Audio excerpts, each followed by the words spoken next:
Hello, my creatures of the night. It is I, King Beanie, and today I introduce you to a trip to the inside of our minds. Welcome to The Gateway of the Mind, written by an anonymous author. Please sit back, relax, and enjoy. And have a good night, everyone.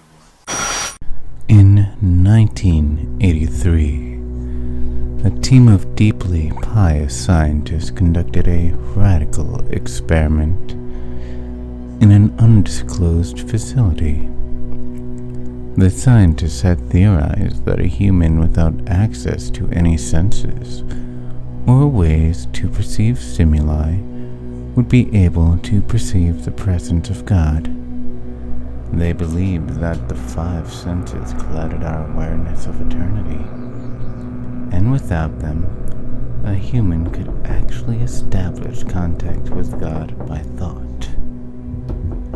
An elderly man with nothing left to live for was the only test subject to volunteer. To purge him of all his senses, the scientists performed a complex operation in which every sensory nerve connection to the brain was surgically severed. Although the test subject retained full muscular function, he could not see, hear, taste, smell, or feel. With no possible way to communicate with or even sense the outside world, he was alone with his thoughts.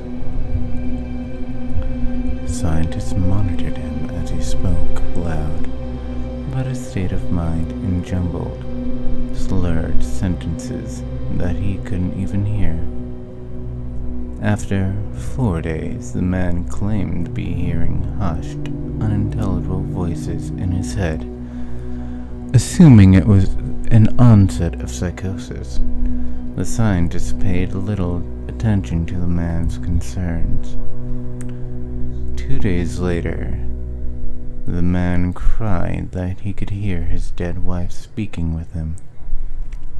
And even more, he could communicate back. The scientists were intrigued, but not convinced until the subject started naming dead relatives of the scientist. He repeated personal information to the scientists that only their dead spouses and parents would have known. At this point, a sizable portion of the scientists left the study. After weeks of conversing with the deceased through his thoughts, the subject became distressed, saying the voices were overwhelming.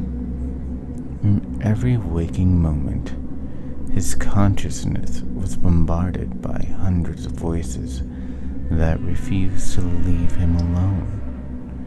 He frequently threw himself against the wall, trying to elicit a pain response. He begged the scientists for sedatives so he could escape the voices by sleeping. This tactic worked for 3 days until he started having severe night terrors.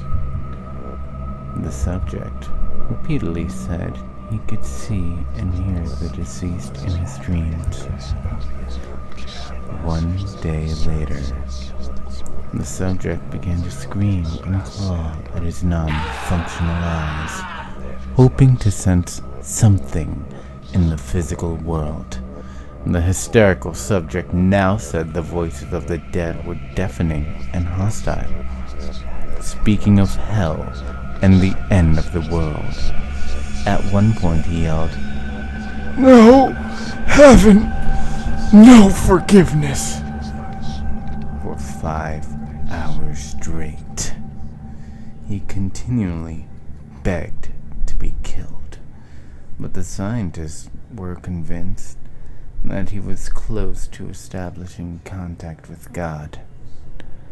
After another day, the subject could no longer form coherent sentences. Seemingly mad, he started to bite off chunks of flesh from his arm.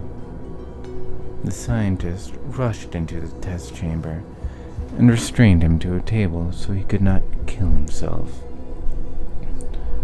After a few hours of being tied down, the subject halted his struggling and screaming. He stared blankly at the ceiling as teardrops silently streaked across his face. For 2 weeks, the subject had to be manually rehydrated due to the constant crying. Eventually, he turned his head, and despite the blindness, made focused eye contact with the scientist for the first time in the study. He whispered, "I have spoken with God, and He has abandoned us." His vital signs stopped after that. There was no apparent cause of death. That was an interesting study. The fact that we're abandoned must be a fearful thought. But don't worry, I'll still be here. Tell new stories every week. Please like, comment, and subscribe. I'll see you another time, my creatures of the night.